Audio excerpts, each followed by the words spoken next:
Welcome back students. हम पिछली video में पढ़ रहे थे स्टाफिंग प्रोसेस के बारे में, तो उससे हम कंटिन्यू कर रहे हैं। तो फिफ्थ स्टेप है उसका ट्रेनिंग एंड डेवलपमेंट। अब ट्रेनिंग का मतलब क्या होता है?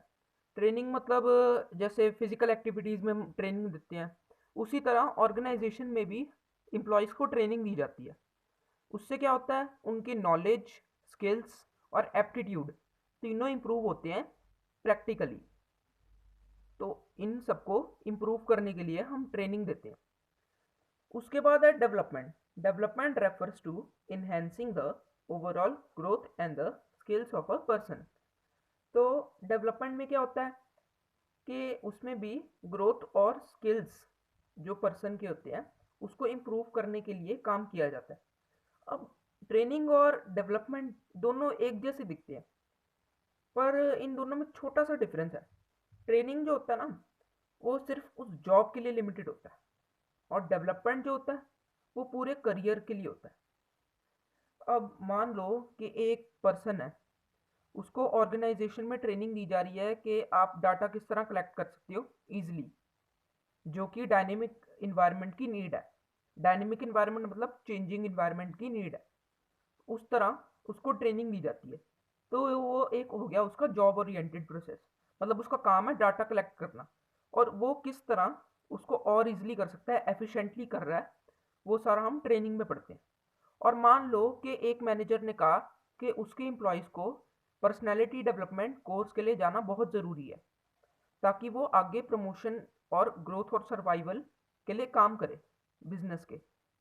तो इसलिए क्या करता है वो, कि वो किसी एजुकेशनल इंस्टीट्यूशंस में जो है कोलिजन कर लेता है, कि वो वहाँ पे जितने भी एम्प्लॉयज़ हैं ऑर्गेनाइजेशन के, वो वहाँ पे सीखेंगे कि किस तरह पर्सनैलिटी डेवलपमेंट हो सकती है उनकी। तो वो सब जो होता है वो डेवलपमेंट में करते हैं। अब ये जो पर्सनैलिटी डेवलपमेंट है, वो तो उसके करियर तक रहेगा ना। जब तक वो जॉब कर रहा है और किसी और ऑर्गेनाइजेशन में भी जाता है, तो वो तो उसके पूरे करियर तक रहेगा। तो करियर ओरिएंटेड प्रोसेस है। अब आगे हम पढ़ते हैं परफॉर्मेंस अप्रेजल। बहुत इजी स्टेप है इसमें। परफॉर्मेंस अप्रेजल में है कि हमें एम्प्लॉय की परफॉर्मेंस को चेकआउट करना है।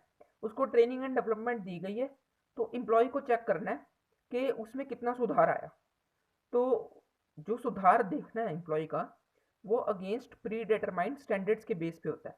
कि मान लो मैंने यहाँ पे एग्जांपल दिया है कि एक एम्प्लॉय को ट्रेनिंग दी गई और उसके बाद स्टैंडर्ड सेट किया गया कि वो 50 यूनिट्स बना सकता है, और उसने जो एक्चुअल वर्क किया वो 70 यूनिट्स का किया। तो इससे रिजल्ट क्या होगा कि उसकी सैलरी इंक्रीज हो जाएगी, या उसको बोनस मिलेगा, या उसका वेजेस इंक्रीज हो जाएगी अगर वो लेबर है। तो यहाँ पे परफॉर्मेंस अप्रेजल में सिर्फ इतना है। तो स्टूडेंट्स हम आगे पढ़ते हैं सेवन्थ स्टेप में, promotion and career planning. Promotion बहुत इजी सी टर्म है, इसके बताने की ज़रूरत तो नहीं है, पर प्रमोशन में बता देता हूँ मैं कि being placed in the position of increasing responsibility, pay, status etcetera. Moreover job satisfaction is also very high. Easy. इसमें क्या है कि प्रमोशन में क्या होता है कि हमारी रिस्पॉन्सिबिलिटी, पे, स्टेटस और जॉब सेटिस्फेक्शन चारों जो होता है इंक्रीज हो जाते हैं। और करियर प्लानिंग में क्या है कि करियर रिलेटेड इश्यूज में जो मैनेजर होता है वो वर्क करता है, ताकि एम्प्लॉय का लॉन्ग टर्म इंटरेस्ट सेटिस्फाई हो सके। एक अच्छा मैनेजर वही होता है जो करियर प्लानिंग अपने एम्प्लॉयज़ की अच्छे से करता है। तो किस तरह एग्जांपल हम लेते हैं कि 2017 में जीएसटी इंट्रोड्यूस हुआ। अब उस टाइम पे कई एम्प्लॉयज़ ऐसे होंगे या कई मैनेजर्स ऐसे होंगे जिनको जीएसटी के बारे में इतनी नॉलेज नहीं होती होगी, या उनको रिटर्न नहीं भरनी आती होगी।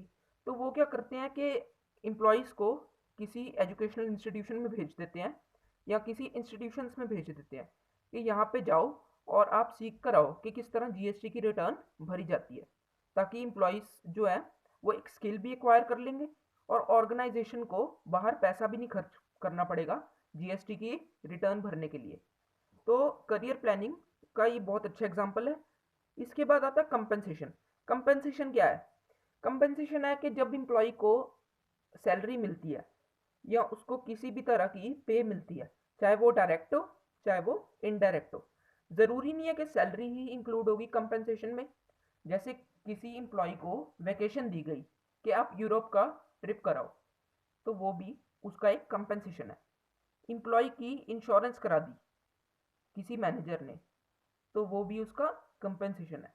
तो इसका मतलब होता है preparing the pay plans depending on the job. तो ये ड्यूटी होती है किसी एचआरएम की। एचआरएम मतलब ह्यूमन रिसोर्स मैनेजर।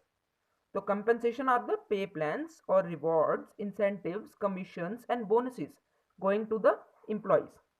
तो let's move to the another topic. ये स्टाफिंग प्रोसेस कंप्लीट हो गया। अगर आपको कोई भी डाउट हो तो मेरे से पूछ लीजिएगा, कमेंट बॉक्स में टाइप कर दीजिएगा। और thank you for watching the video.